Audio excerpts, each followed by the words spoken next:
Haleluya, haleluya wana wa Mungu. Bwana, leo mimi nakuja na kitu kimoja tu. Unajua watu wengi sana wanashindwa kutofautisha kati ya neno na andiko.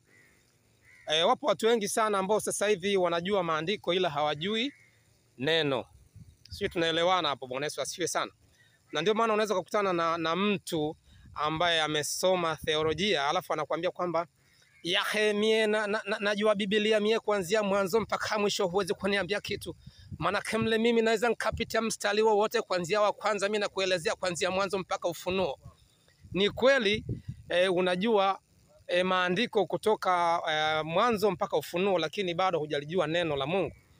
Ukijua neno huwezi kubishana nalo, kwa sababu neno ni Yesu Kristo na neno ni Mungu mwenyewe. Bwana Yesu asifiwe. Na ndio maana ukisoma katika kitabu cha Yohana sura ya kwanza kuanzia mstari wa kwanza mpaka 14 pale anakuambia hapo mwanzo kulikuwako neno, naye neno alikuwako kwa Mungu. Bwana Yesu asifiwe. Yaani hapo mwanzo kulikuwako neno.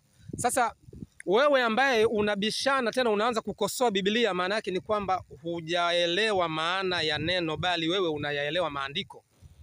Bwana Yesu asifiwe. Kwa sababu neno ili liwe neno lazima lihuishwe na madhabahu ya mbinguni.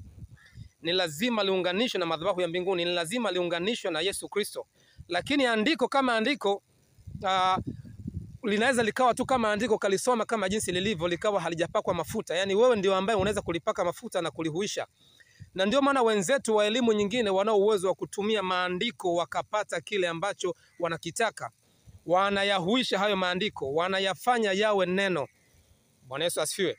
Na ndio maana watu wana uwezo wa kuita vitu, wana uwezo wa kufanya imitation, wakaingia katika ulimwengu mwingine kwa kutumia haya maandiko yaliyoko katika misafu.